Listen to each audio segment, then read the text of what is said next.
happy Wednesday. It is officially April 1st. I know a lot of us are stuck at home, so if you haven't looked outside yet today, don't. It is -10 and has been snowing, so not really an ideal start to April, but definitely typical for Calgary. Maybe I'll pop open a bottle of wine this afternoon and ease those blues away. I wanted to start out by saying thank you to all of you who have been shopping with us over the last couple of weeks. It's officially been 2 weeks since we have been operating under new systems, meaning we're close to the public, but still offering delivery and contactless pickup. So if you have been shopping with us, we really, truly appreciate your continued business and support and your emails and little notes that have been left on the steps for our delivery drivers. They are working their butts off trying to get your wine out to you in time, so we really appreciate that. Since it is April, we do have a brand new case of the month. If you have followed along with us before, you know that at the start of every month we launch a new case of 12 different wines, an assortment of sparkling, rosé, white, and red, and we mark those down 15%. So tonight, brand new. A couple of ringers in here that I really want to point out to you. So we're starting out with some sparkling and Sauvignon Blanc from Domaine Hautbourg, which is in the Loire Valley in France. The bubbly is done traditional method, so that means it's made in the same way that you make champagne. On the shelf, it's priced at $23.95, so a super steal of a deal and crazy delicious. You do not need to have a special occasion to open sparkling wine, especially if it comes at you in this price point. It is made with 100% Grolot Gris, which is a grape that you may not have heard of before. What that means, it's a mutation of Grolot Noir, which is native to the area of the Loire Valley. And it's got this pink tinge to the skin color of the grape. So as you're pressing the juice and you're making this sparkling wine, it's going to give this almost beigey kind of hue to the bubbly, which is super cool. It's got really like bright white peach, a little bit of pear, a little subtle spice to it.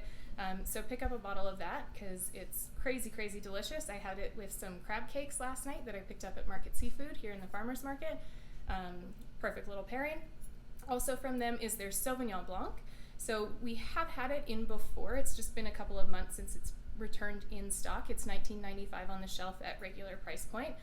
You may be more familiar with New Zealand style Sauvignon Blanc, and for me, I find the New Zealand style to be just a little bit more pungent, a little more intense.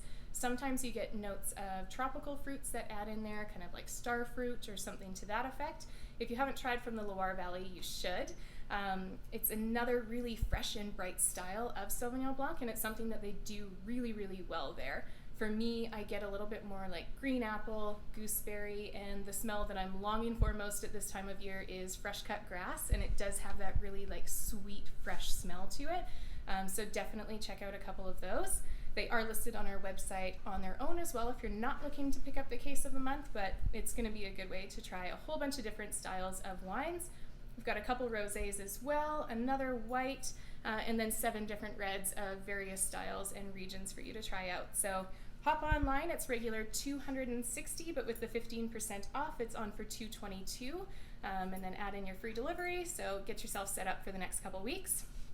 Other new thing this week is going to be new staff picks. So we've got a brand new collection of 6 wines, all picked from us, what we're taking home this week.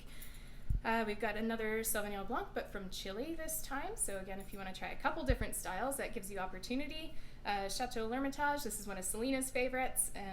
Really like round and juicy, kind of like biting into a juicy peach.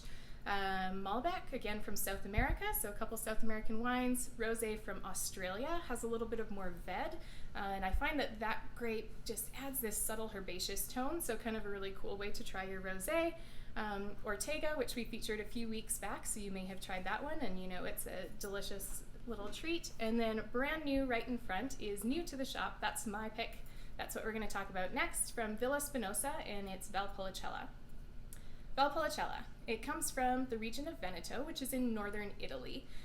Predominant grape varietal there is Corvina. It does have a couple other options that you can blend in with the wine, but that's definitely what sort of dominates in this blend. Typically these wines are a little bit lighter in body, they're high in acid, they're really bright like fresh red cherries, raspberry, those are sort of the aromas that you get on it. And if you look at the glass that I'm holding here, you can even kind of see, it's a little bit hard probably through the camera, but it is quite light in its color and light in body. as you read Italian wine labels, and if you've shopped for Italian wine before, you might notice terms like Classico or Reserva on the label. And Italy has a lot of rules and regulations as to what you can put in your wine and how you can label your wines. So if you see those terms on there, you know that they have gone to the lengths to meet all of the legal requirements of how they can produce that wine. Within the area of Valpolicella and Veneto, this style of wine, you're either going to see just the word Valpolicella, or you'll see, as in this wine that we have here, the word Classico underneath it. If it says Valpolicella Classico, that means that all of the grapes that are in the wine have to come from the foothills of the region. How does that translate into your glass? So, foothills mean a little bit higher altitude, cooler temperatures, cooler night. What that does for a grape when it reaches its maturity is it means that it's retained this higher level of acidity. And the best way to describe that in terms of flavor from your lower mainland basic Valpolicella to Valpolicella Classico is by thinking about tomatoes. So for me, if I think of a beefsteak tomato, my slicing tomato, super delicious, serves its purpose. If you get a really great ripe one, there's absolutely nothing wrong with that tomato. You're going to enjoy it like crazy. But step outside, pick a ripe cherry tomato off of your patio, pop it in your mouth, and it's this like burst of freshness and vibrancy, and the fruit shines. And when you have that higher level of acid in your wine, I find that that's really the biggest difference of it. And I really found that in this glass as well. You can almost even smell it. It just smells like fresh, ripe berries. The acid like makes your tongue tingle. It's super, super exciting. I would pair this with Italian food. Since we are talking about tomatoes, it would absolutely be the best with that. I know Soffritto, again, farmer's market plug here, because we're right next door and they are still open for business. Pop in there. Soffritto makes the best tomato sauce, and they have these margarita pizzas that are killer. Acid is great in food pairing, and especially with stuff like cheeses and those kind of richer Italian dishes. We can't travel to Italy, so let's take a little tour through the glass and enjoy a little taste of that country at home. That's what I'll be doing tomorrow night, picking up some of this and some pizza. If Amarone is more your jam, since we're talking about Villa Spinosa, these just arrived in the shop as well. So these are not on our website. You can either direct message us or email me if it's something that you are interested. Amarone, if you know of it, or maybe you have heard of it but you don't really know what it means, basically you're taking the same grapes that you use to make Valpolicella in the region of Veneto, but you're allowing them to dry out for 3 to 4 months before you make your wine. So think about a raisin. It kind of shrivels up, really intensifies in its flavor, in its sugar content. Sugar is what ferments and converts into alcohol. So by default, you often end up with Amarones that are in this 16% alcohol by volume range. So a little bit boozier, but think about the fruit too. It's like cherry jam, tobacco, dried fruit. It's really, really quite a decadent treat to go for a bottle of Amarone. If you happen to collect wine or have a little cellar and you want to collect something for it, you can always shoot us a message. We only got a couple of these in stock. One is a 2007, one is the 1998, so super, super special. Give me a shout. If you want to pick any of these up, jump online. They all do have additional little tasting notes attached to them on our website as well. So if you want to really know what it is that you're purchasing, there is a little blurb on each one when you hit our website. Our website is marketwines.ca. You can call us here at the shop, 403-475-9463. You can email me directly, Robin@Market Wines, or give us a shout out on Instagram. We would love to hear from you.